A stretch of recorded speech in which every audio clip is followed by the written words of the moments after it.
जय श्री राम, जय श्री महाकाल। एक बहुत ही स्पेशल वीडियो आप लोगों के लिए मैं लेके आ रहा हूँ और इस स्पेशल वीडियो में बात करेंगे हम ऑटो सेक्टर की। ऑटो सेक्टर में पिछले कुछ टाइम से बहुत ज़्यादा स्टेबिलिटी जैसा माहौल था, मतलब बहुत ज़्यादा कंपनीज बढ़ नहीं रही थी और आगे भी फ्यूचर ऐसा लग रहा था कि अब और भी ज़्यादा बढ़ेगी नहीं। बट जून मंथ में कुछ बहुत बड़ा हुआ है और उस बड़े होने से आपको ये समझ में आना चाहिए कि जून मंथ में जो नंबर्स आए हैं that has been amazing, specifically when it comes to Tata Motors and Maruti.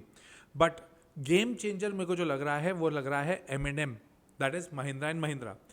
इस पर्टिकुलर वीडियो को प्लीज़ बाइंग सेलिंग रिकमेंडेशन के हिसाब से मत देखिए, इसको प्योरली एजुकेशन पर्पज़ के हिसाब से देखिए और समझिए कि जब ऑटो के नंबर्स आते हैं तो हमें किस तरह से उसे देखना चाहिए और किस तरह से हमें पूरे सेक्टर को फोकस करना चाहिए।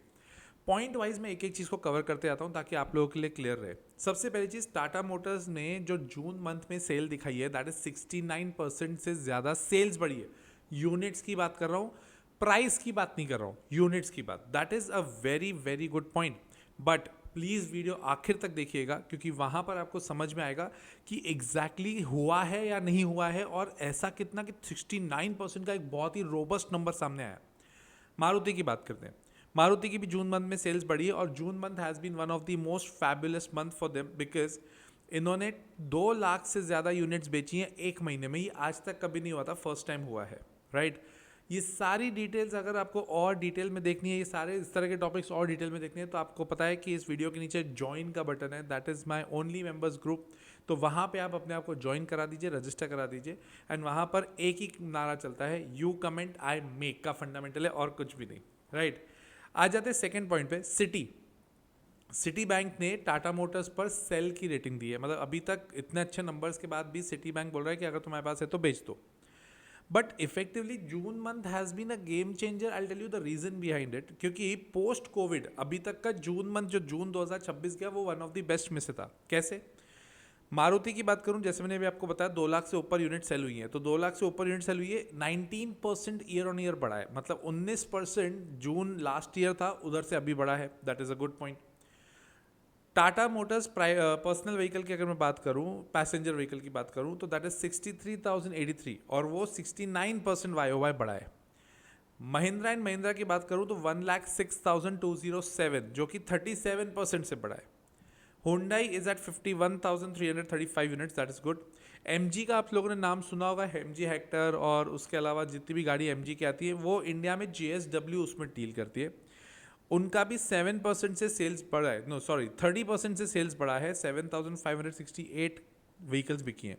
टोयोटा हमेशा से स्टेबल रही है इंडिया में, स्पेसिफिकली मिडिल ईस्ट में टोयोटा का सेगमेंट अलग चलता है, यहाँ पर अलग है, तो वहाँ पे भी 7% की ग्रोथ है और स्कॉडा भी 38,000 यूनिट्स पे है। तो सिंगल कंपनी ने यहाँ पर ग्रोथ नहीं करी, अगर आप ध्यान से इसको डिटेल में देख रहे हो तो सिंगल कंपनी ने ग्रो नहीं किया है, इनफैक्ट सारी कंपनीज ने ग्रो किया है, सेक्टर ग्रो किया है, which is considered as a very positive point for the Indian auto sector. आ जाते हैं अगले पॉइंट पे। मैं टाटा मोटर्स के ऊपर स्पेसिफिकली फोकस करना चाहता हूँ जहाँ पर 69% से ज़्यादा की इनकी यूनिट्स बिकी हैं। अब टाटा मोटर्स में you have 2 segments, passenger vehicle और कमर्शियल व्हीकल। अब पैसेंजर व्हीकल की अगर मैं बात करूं तो ये टोटल मिला के, दोनों को मिला के 69% से बढ़ी है, राइट।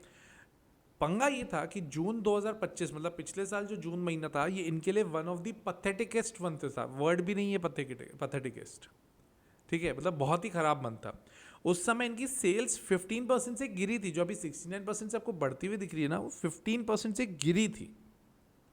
तो जून 2025 इनके लिए बहुत खराब था, बहुत ज़्यादा खराब था, बहुत रफ पैच था।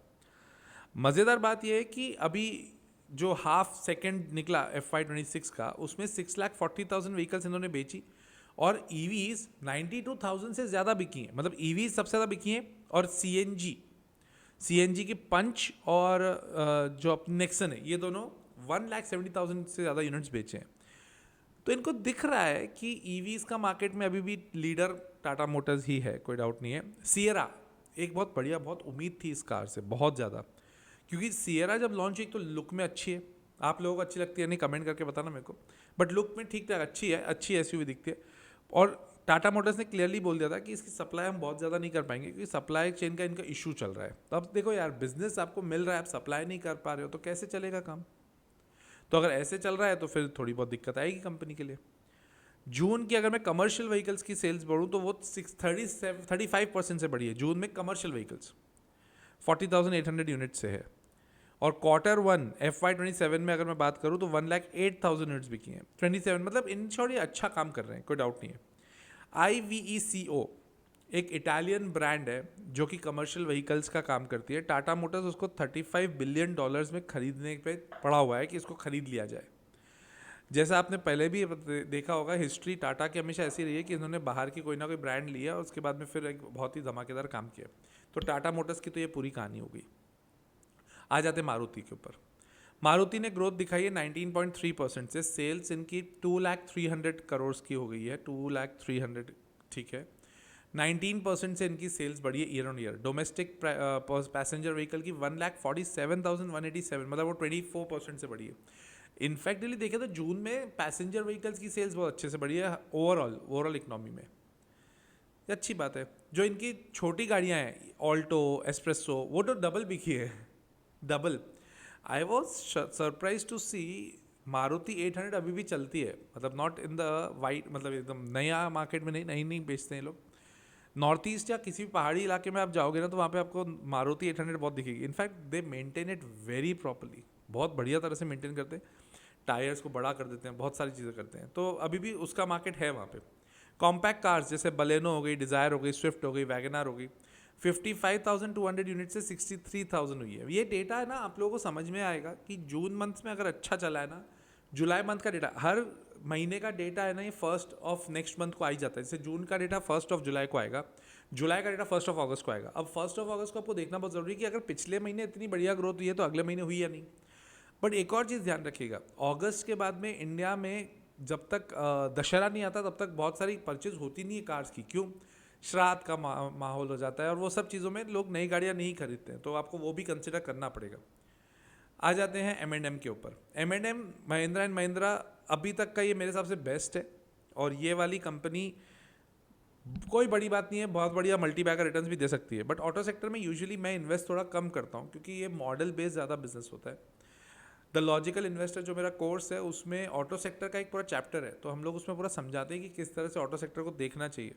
अगर आप इंटरेस्टेड हो, इतनी से डिटेल में सीखना चाहते हो, तो स्क्रीन पर आपको नंबर दिख रहा है, आप उस नंबर पर कॉल करिए, व्हाट्सएप करिए। बार बार आपको कॉल या व्हाट्सएप हम लोग नहीं करेंगे, आपसे पूछेंगे, आपको डिटेल देंगे। अगर आप आना चाहते हो तो आओ, नहीं तो कोई बात नहीं। स्मॉल साइज़ होता है, 25 से 30 लोग लेता हूँ मैं एक बैच में, ताकि हम लोग 1 to 1 बातचीत कर पाए। 1 घंटा में पढ़ाता हूँ, उसके बाद फिर टेक्निकल एनालिसिस के बाद में आपसे बातचीत करता हूँ। महिंद्रा की सेल्स 1,06,207 हुई है, दैट इज़ 37% बढ़ी है, दैट इज़ गुड।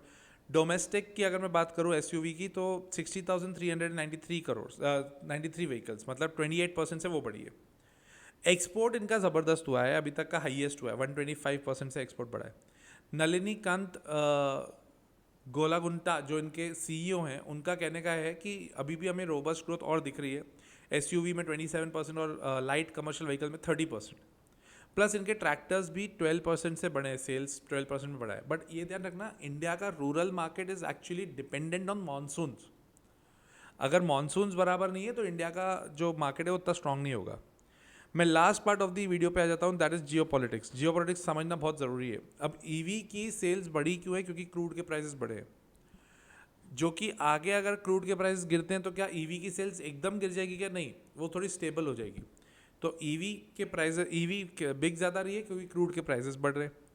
इंडिया में पहले ही टैक्सेस और प्राइसेस, ये जो क्रूड के ऊपर, पेट्रोल के ऊपर बहुत ज़्यादा है ऑलरेडी। तो इंडिया में जो क्रूड के पेट्रोल के प्राइसेस बढ़े वो 7% से बढ़े, जबकि वर्ल्ड में 50% से भी बढ़ चुके हैं।